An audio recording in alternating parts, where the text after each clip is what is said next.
guys, di sini saya sebagai Nisha Putri Febila sebagai perwakilan dari kelompok pendidikan bakalan berkunjung ke galeri dari kelompok geometri. Bagaimana keseruannya? Kita cek video sebelah ya. Assalamualaikum warahmatullahi wabarakatuh. Kami akan menjelaskan tentang kualitas pendidikan Indonesia yang masih rendah. Faktanya, pada Bank Dunia pada tahun 2020 menyebut indeks pembangunan manusia merosot ke peringkat ke-96 dari peringkat 85. Berdasarkan UNDP pada tahun 2020, indeks pembangunan manusia di peringkat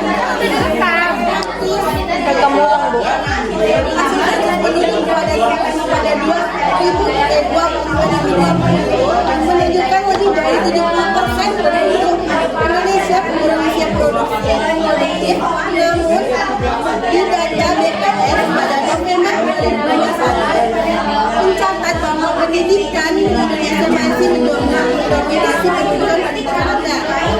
Berdasarkan tes PISA yang diselenggarakan oleh organisasi untuk kerjasama ekonomi dan pembangunan atau OECD pada tahun 2015, keterampilan membaca, matematika, dan sains pada anak usia 15 tahun masih di bawah rata-rata atau tertinggal 2,5 tahun dibandingkan anak-anak seumur dari negara lain.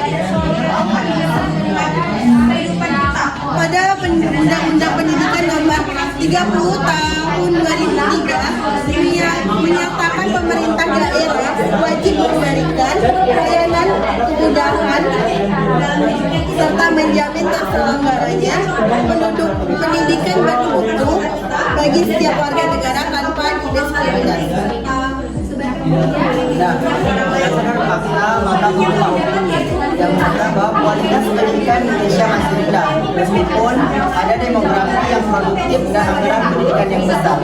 Nah, bagaimana kita ketahui apa yang dikatakan oleh Bapak Direktur Eksekutif Cerdas, Bapak Indra Wisnuwiyadi, dia mengatakan bahwa anggaran pendidikan Indonesia diberikan per tahun 550 triliun.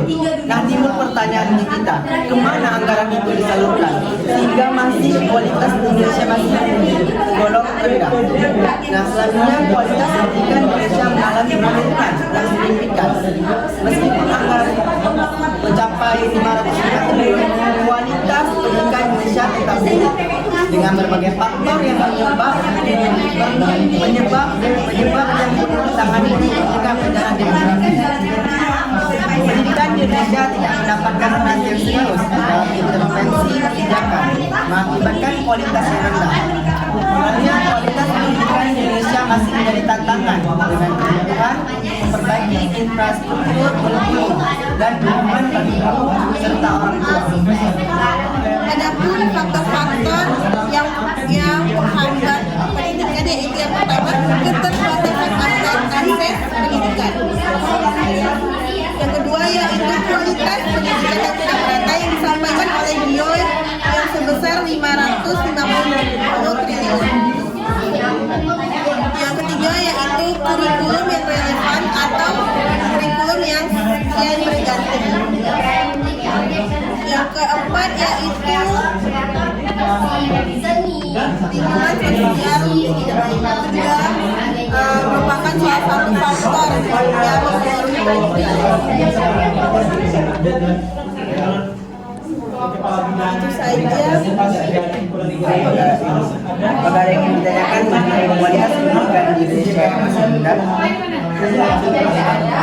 Saya ingin menanyakan sedikit kualitas pendidikan yang dijelaskan itu, kualitas pendidikan yang dijelaskan di sini yang masih rendah itu dalam artian kualitas pendidikan personalnya atau orangnya atau kualitas dalam berjalannya pendidikan tersebut.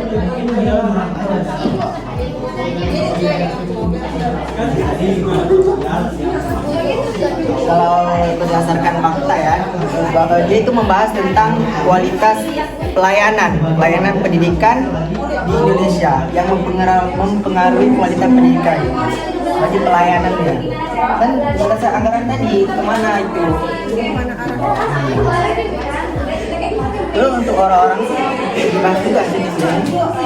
Berarti ini kualitas pendidikannya itu dalam berbagai aspek ya, dari personalnya juga, terus infrastruktur atau pelayanannya. Oke. Terus kemudian saya ingin bertanya, nah kira-kira berpengaruh gak sih infrastruktur itu dalam proses belajar mengajar dalam kualitas pendidikan itu?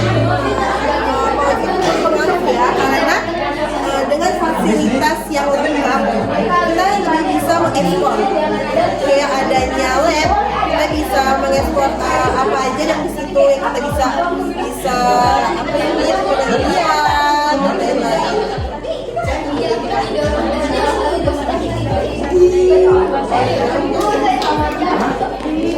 Apakah ada yang inginnya lagi? Sudah. Sekian penjelasan dari kelompok kami mengenai tentang kualitas pendidikan Indonesia masih muda. Terima kasih. Wassalamualaikum warahmatullahi wabarakatuh. Waalaikumsalam.